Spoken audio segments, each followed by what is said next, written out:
La definición del problema es lo más difícil y conviene dedicar mucho tiempo a definir el problema según la estratagema de que se trata de partir después para llegar antes, porque si uno se apresura a dar una definición parcial del problema, muchas veces no llega a ninguna parte.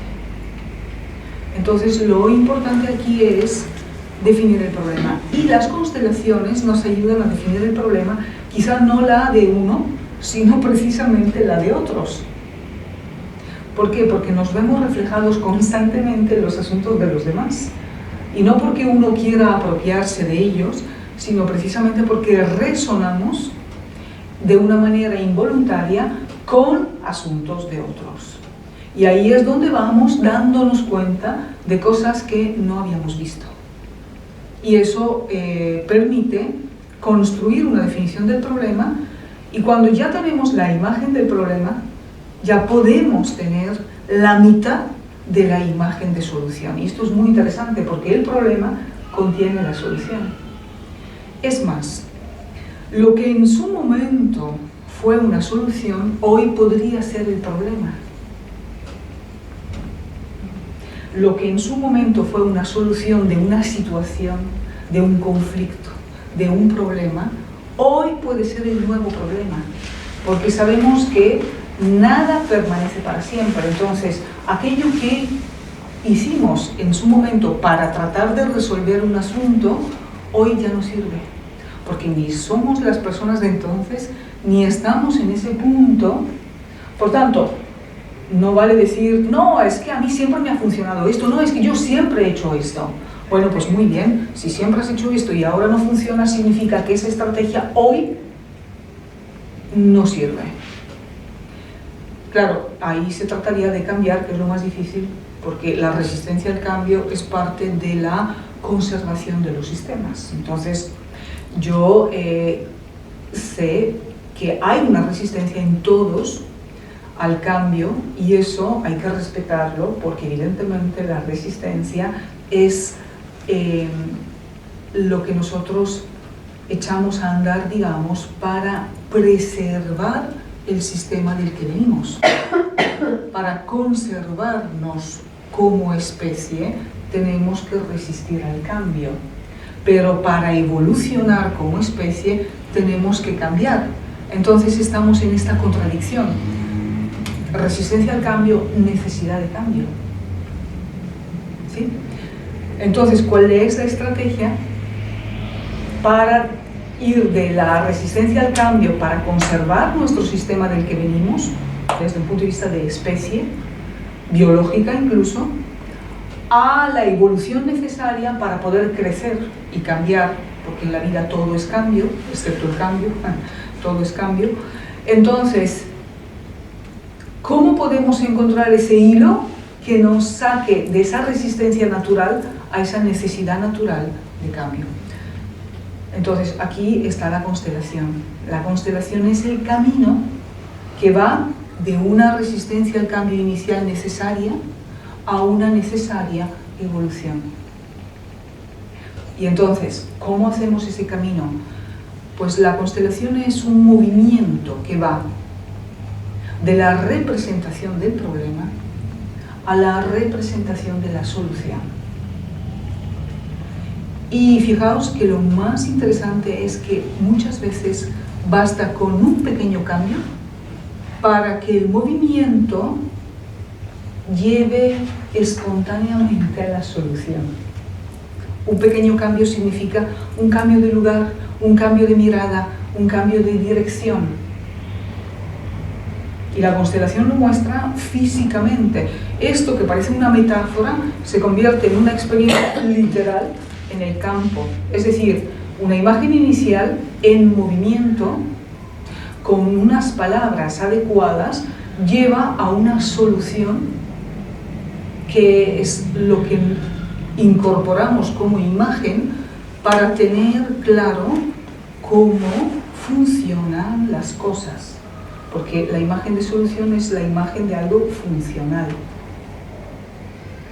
Por tanto, no tenemos que revolucionar la vida cambiándolo todo, tirándolo todo por la borda, sino simplemente una inflexión Un giro, un pequeño cambio, un movimiento ocular incluso, implica ver la realidad con nuevos ojos. Y ahí está el cambio terapéutico. Es decir, las cosas siguen siendo las que son, pero las vemos de otra manera. El pasado sigue siendo lo que fue, porque no lo podemos cambiar, pero lo integramos sin rupturas, sin fracturas, porque lo vemos con otros ojos. Ahora, ¿qué es una constelación? Es una proyección en el espacio de una situación donde el problema inicial, que es un desorden la mayoría de las veces, una alteración de las jerarquías familiares, por ejemplo, una exclusión de alguien, unas dinámicas de vinculación que nos llevan a mirar hacia el pasado sin ver el presente y el futuro, un intento por compensar, reparar o expiar responsabilidades y culpas de alguien más, lealtades a miembros de la familia que no tuvieron un destino feliz, ¿no? Somos tremendamente leales a la desgracia, en cambio no somos casi nunca leales a la dicha. Es curioso, ¿no? La mente se aferra a lo negativo más que a lo positivo.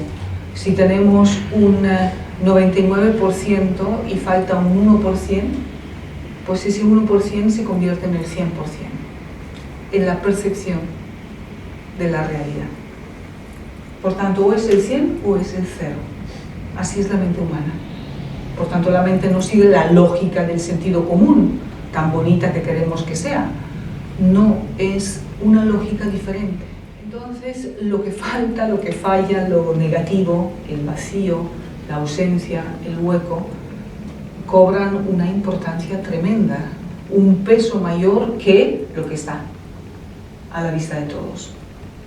Por eso en las familias, cuando falta alguien porque murió y no se recuerda porque fue un niño abortado, porque fue un niño que nació y murió o que nació muerto, y entonces, bueno, pues como hay tantos hijos, el siguiente lo sustituye, por ejemplo, o personas que se fueron y, por supuesto, quedaron lejos, excluidas de la familia, o por autoexclusión o porque efectivamente las echaron, la rechazaron.